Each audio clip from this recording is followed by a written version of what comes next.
Hey, everybody. Happy Monday. I am super excited about our fourth and final week of this series called Beautiful Life. And I'm super excited about what's coming also. So here's what we're going to do. Today, we're going to cover a way to figure out what your superpower is. So I 100% believe that when you go through a loss of losing your husband or some other close person that's very close to you, for a time it tears us down. It's almost like working out at the gym. You go to the gym, you work out, you tear down the tissue of your muscles, and then as it begins to grow and heal, it gets stronger. And I 100%, with all of my grief experience, and it's very extensive, in my own personal life, certainly, and then that of my clients. But when we do that, we get torn down and we get really in this low, dark valley. And over time, if we let it, we can become stronger. We can be more resilient. There's so many things. None of us, not one of us, ever would sign up and say, I want to be a widow, sign me up for this club. But a lot of times we don't have the choice. And actually not a lot of the times, all the time we don't have the choice. And so from that, I really encourage each of you beautiful women to spend the time grieving and doing the work. When you're crying and you're sad, that's working. That is working. If you're acknowledging and validating those feelings, that's working. And that's doing the work that they talk about. You can't ignore grief. It doesn't go away.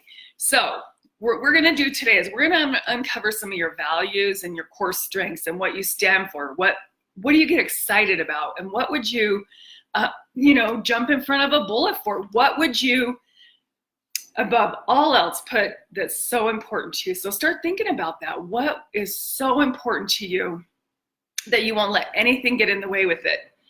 I hope that you're in there somewhere. I hope that you're important to yourself.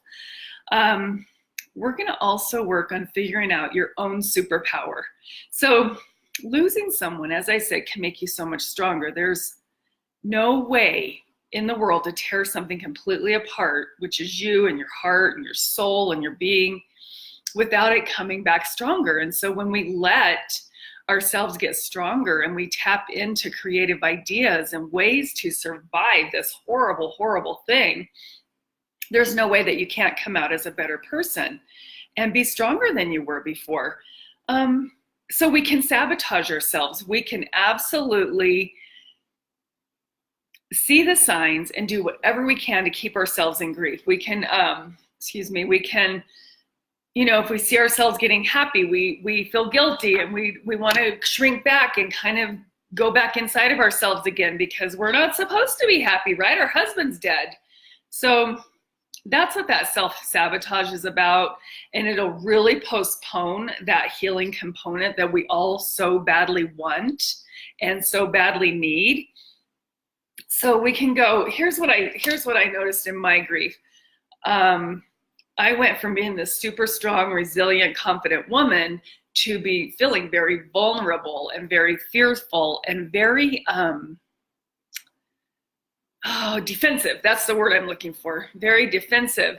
And so when I felt like somebody was trying to take advantage of me or anything sort of remotely close to that, I would lash out. I would just go all guns blazing, and completely overcompensate. But over time, I was able to kind of now I'm now in this valley, in this grief, and then I go up here where I was super defensive and pissed off and just yell at people and act a fool, really. But it is what it is. And then instead of going way down in deep into the valley, I just kind of come up. Now my little bowl is my pendulum is swinging a little less deep. It's a little more shallow. And so that's how I started to see the growth of myself. And that's when I got really excited. And I realized that I was still going to be able to be a badass. I was still going to be able to accomplish things and do things and feel confident again and have hope and even love. many of you know I'm in a wonderful new relationship. And you guys, if I hadn't done the work in my early time of grief after my late husband passed away, I wouldn't be relationship worthy. The last thing we should do is jump into a new relationship when we are in such a dark place. So I just want you to kind of hold on to that. So yeah, you know, you become vulnerable, you go back to this place, and then you kind of settle in and you figure out a routine, and you figure out how to set boundaries, and you don't let people take advantage of you. But there's a way to say no, and there's a way not to say no. And so you learn those things. When we go through such tragedy and such loss, we truly do come, once we level out and we get, I think it's about 1.5 to 2 years at the most. If you're still struggling after 2 years, my suggestion is go get some professional help, whether it is work with a coach, whether it is go see a counselor, whether it is go to a women's group. It doesn't even have to be a grief group at this point, because I hope to God that you've already spent a lot of time working through your grief. It's not ever going to go away. I'm not minimizing it, and I'm not trying to say that it's not valid or huge, but at the 2-year mark, you guys, you should really be ready to be stepping out into life and doing some things and figuring out what sparks your interest, what lights your fire, what makes you you're superhuman. What do you love to do? You should start being able to recognize those things. And again, if you're not there and you're always sad 2 years later, get some help. You guys, get some help. You know, if you want to work with a coach, I still have 2 spots open. I filled one last week and another one graduated. So I still have 2 spots open, but I'm not going to beg you. You guys have to want it. And if you don't want to get better, I don't know. There's not a lot I can do for you. Everybody will say they want to get better. It's a matter of what you're doing about it. And I'm being kind of hardcore right now, but it's true. Anyway, so after going through that loss, we come from a place of more patience and forgiveness and understanding. We learn that we don't want to sweat the small stuff. And when things happen, you're just like, you know, I'll tell you, my mom, she was such a hoot. She had this expression, and she would say, in 30 years on a fast moving train, who's going to give a damn? And, you know, you think about that, and the small stuff all of a sudden doesn't matter. You know, there are things that can tip you over the edge. I certainly have had that and understand that. But in the grand scheme of things, oh my God, we ran out of milk. In 30 years on a fast moving train, who's going to give a damn, right? So just learning to be a little more content in life. And life is going to throw those curveballs, but you learn to manage them. The reason is when we go through such loss and sorrow, in order to not completely lose ourselves and lose ourselves in this sadness, we find creative ways to cope. Hopefully those are good things. Some are good ways, such as exercise, journaling, meditation, yoga, once a week dinner with the family or friends or whatever, but doing things that really help to nurture your soul and your spirit so that you can begin to come out of this super dark place. Sorry. And then, sorry, somebody just came and knocked on my office door. So the other thing is losing yourself in bad things. So whether it's binge watching Netflix, too much. You know, everybody likes a good show and they like to unwind and relax, and that's great. But if that's all you're doing all day long or all evening long, you know, you go to work and you come home and you fall into the couch and just sit there like a blob, that's not healthy, you guys.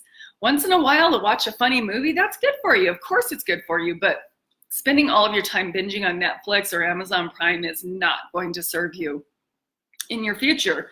Another one is drinking too much or abusing pills and other substances. We talk about that a lot because a lot of women that I speak with have those kind of issues, and that is not a healthy way to grieve. That's more in denial and, and that's not going to help you. That's not going to further your situation. So back to that 2-year mark, and it's going to be different for everybody. For me, I was about 1.5 years out, 1.5 years out from when my late husband passed, and I started taking a health coaching course because I was so fascinated with healing the human body and healing the human mind. And so I started this this pretty intensive course. And it was, excuse me, 18 months long. And then I started another intensive course. So I love to learn. Some people aren't like that. But I knew that my superpower was helping other people. I wanted to help people to heal their body, to heal their mind, to heal their spirit, and to refine themselves. So if you know without a shadow of a doubt what you truly stand for, and it's non-negotiable, that will help you to show up in your superpower, to help you to show up and strengthen your relationships and your life and your well-being. That will start to emerge as you continue to grow as a person. Again, that can come through therapy. That can come through those good habits of yoga, exercise, eating right. Oh my gosh, sugar, you guys, is compared to a heroin addiction. And it's a bad one because sugar is everywhere. You don't have to go down to the slums in the inner city and go meet a drug dealer at night. No, you go to the grocery store and you pick up as much sugar as you want. Candy, cake, cookies, brownies, donuts. Oh my God. That messes with your mind. That messes with that superpower that I want you guys to tap into. If you're like me though, when my husband died, I knew I couldn't do what I had been doing. My job had to go away. I couldn't do it anymore. Physically, mentally, I didn't have the inclination at all, but I knew I had to do something. And again, my heart was to help people, but that's when that reawakening starts to happen and you begin to get a little curious and life is becoming more interesting and colors are looking more vibrant and you just recognize things more. And so that is your little superpower trying to come out and trying to figure out where she belongs. So I want to help you guys feel empowered and motivated and able to live your authentic life in a way that energizes you and brings you joy and hope. So I'd love to, I see quite a bit of comments over here. I'll go back and read them later. I don't want to get sidetracked because I could totally do that. But yes, I see that Nancy says, I don't want to take 2 years. I didn't either, Nancy. I did not. But I will tell you, I've talked to women that are 5, 6, 8, 10 years out and they're still struggling. Do you guys ask yourself right now, take a minute, do you want that to be you? My guess is you said no. And ask yourself another question. What if nothing changes? Not a good feeling, right? We all want change. We all want growth. We all want to improve. We all want to stop burning our neck with the curling iron. So I didn't know what I wanted, what I stood for. I was like, nobody ever asked me what my values were.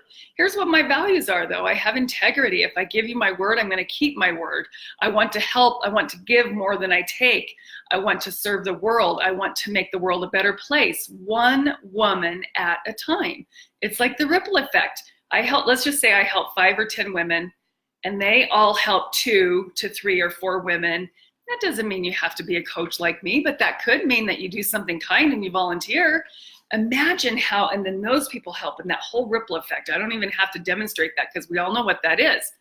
That's what I knew I wanted to do. And I slowly but surely, my superpowers, I just knew I had to help people that were grieving. And so I've done it the right way and I've done it the wrong way. And I will tell you right now, the right way is better. And that's dealing with that grief and that's facing the truth, accepting the loss and knowing that without a shadow of a doubt, you cannot change it. So it's hard. It's hard. But it takes time, but it can happen. You can let yourself. I wrote a quote down here. Greta Crosby beautifully described the impact that loss has on our lives when she said, "Loss makes artists of us all as we weave new patterns in the fabric of our lives. This is the lesson that loss teaches us, not to fear the pain, for it is inevitable, but to take control and creatively build a new future." So a couple of things I want to touch on this, where it says not to fear the pain. You guys, I know how it is when there's that certain special date or that anniversary coming, or You have your adult child is getting married without their dad. All of those things, they trigger the hell out of us. They trigger us so bad.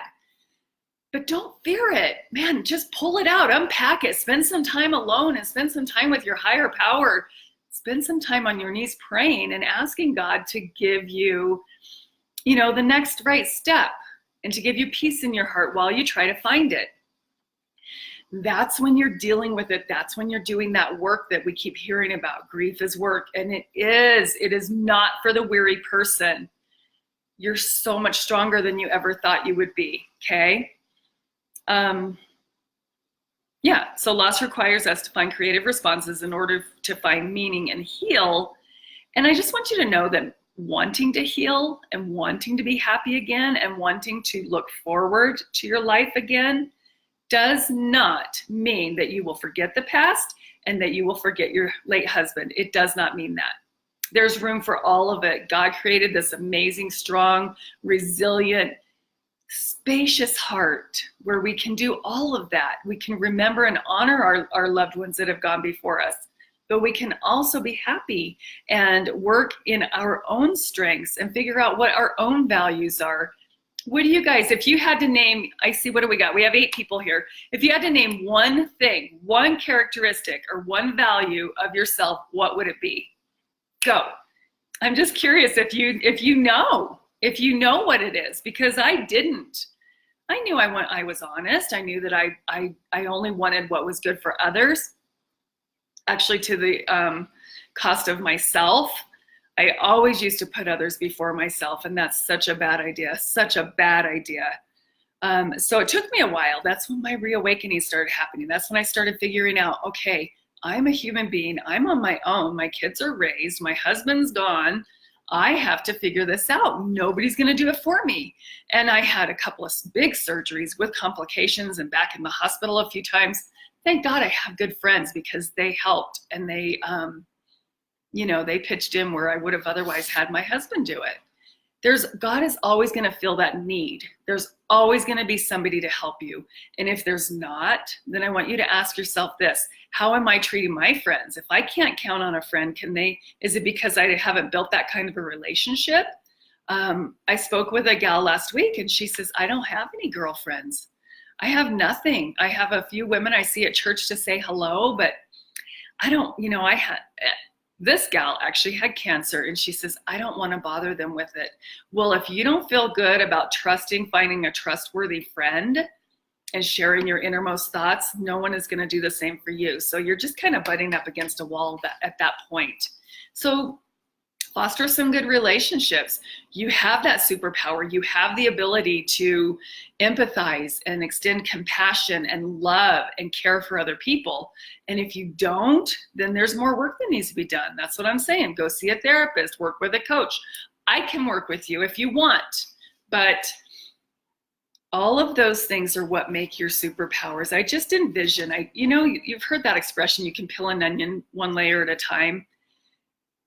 The same is true if you start with that little pretty, beautiful onion and you begin to build layers of strength and beauty and wisdom and hope and compassion and all of those things that are better for our world, for humankind. Those are what make you special. Share those gifts. I'm going to give you guys a challenge right now. I want you to go out and in the next, either today or tomorrow, so by the end of the day, Tuesday, I want you to do something nice, a random act of kindness, and with somebody that you know, because we want them to be able to reciprocate. And it's not that you're doing things so, I'm going to get something back. No, it's because that's how it works. That's how good friendships work. That's how good relationships work. Think about what your friend's love language is and do something fun for them. And I have a girlfriend, her love language is gifts, and she always gives me beautiful gifts, but my love language is more quality time and maybe words of affirmation. So we have been friends a long time, and we recognize each other's love language. So that's good. So when you proactively seek out support, whether it be a counselor, a coach, a grief group, etc., whatever it is that you're doing, you are literally honoring your late husband. You are showing him that he made such an impact in your life that you believe that you deserve, that you want to be validated, and you deserve and want to be treated with respect, and that you want to be healthy so you can have those kind of relationships. That, these things seem so simple, but that is another superpower, is just recognizing that you have to take care of yourself first. So I don't know if anybody chimed in. It doesn't matter. I won't look, but hi, Kathy. So your values, identity, purpose are currently being played out in one way or the other. Why don't you decide and make some choices to live in a way that resonates in your life? What works for you? What's next? If you don't know, spend some time tonight, spend some time praying, spend some time journaling and thinking, if I could do anything in the world, if Terry Ann could wave a magic wand and this is what I could have, this is it. You guys, we live in an abundant world, and if you are being held down by beliefs that are not true, that you don't deserve something, or there's not enough money, there's not enough time, et cetera, it's never too late. It is never too late for you to shine and for you to get what you want. I mean, if you instantly want to go from being pretty, living in a pretty standard house to a gazillionaire house, I don't know. I don't think that's reasonable. But what I'm talking about are things that are going to fuel your life and add value to your soul and make you feel good about your contribution to the world, because that is what helps you to go to sleep at night and to feel good about yourself. Okay, so here I wrote, for example, when my husband passed away, I left my corporate job that included heavy travel as well as high stress with draining. And it was draining in every sense of the word. I tried a few odd sales jobs, but my spirit was further dampened rather than energized and enhanced. And at that point, this is another thing I want to point out. You have to, raise your self-awareness. A decade before that, I wouldn't have recognized. I would have just been trudging and pushing up that hill, constantly trying to push the rope. And so these odd jobs, these sales jobs were still corporate and very unfulfilling and boring. And the daily grind was eating me alive, literally. I couldn't stand it. I just was over that part of my life. I didn't have a coach. I didn't have any family members to help me. The ones that weren't dead were very distant and, didn't live near me. So it was just me. We didn't have any family in Arizona when Mark died. So I didn't have anybody to help articulate my frizzed out mind. This is some journaling that I had done. But what I knew I needed to do, and I did one little tiny thing at a time. This is what I want to remind each of you. You can eat an elephant one bite at a time. You don't have to, go from point A to point Z. There's a couple of little steps along the way, right? There's things that you need to do in between. But here's what I'll tell you. It won't happen unless you take the first step. So again, spend some time tonight thinking about what you'd rather be doing, what lights you up in life. That doesn't mean you have to quit your job or anything like I had to. I honestly didn't have the health to do any more intense travel. Doesn't mean you have to quit your job, but think about who you want to volunteer with, what organization, what demographic or people do you want to help? Maybe it's abused women, maybe it's the homeless, maybe it's the addiction community, maybe it's just being a greeter at church, because that doesn't take much. You get to smile and be friendly to people and they're happy to be there usually. So just think about that. Think about what would add value and up level your life. That's what we want to do, is we want to figure out a way to up level your life. Okay. I will, I know a lot of you took advantage of the free workbook and video, but it did expire. I will be putting this one out, and I'm sorry it took so long. I started this new technology platform that has just been insane. It's been so crazy to learn, but I'm so happy I did it. I wouldn't quit. There was no choice. There was no option to quit. And so I did it, and it'll be easier for you guys to click on the link, get it, da-da-da-da-da. So I'm not sure when this one will go out. I'm guessing by tomorrow or the next day at the latest. It just depends on how well I learned it, and I can go through the process again. And I will talk to you guys soon. I hope everybody has a beautiful Monday evening. Don't forget your 2 challenges. One is to do a random act of kindness to someone that you know and love and care about, whether it's just a kind text saying, I just want to tell you that I love you. I've been thinking about you. Or, hey, let me take you out to lunch soon, or whatever it is. Do something that is not because it's someone's birthday, not because it's this or that, but just because God put them on your heart. And then the other thing is start thinking about what lights you up. What are your values? Honesty. I should have a whole list. There's thousands of values, but think about what your values are and what you stand for and what you will not budge on. Okay? You guys have a beautiful evening, and I'd love to hear your thoughts. I can't wait to hear how your random act of kindness went, and we will talk soon.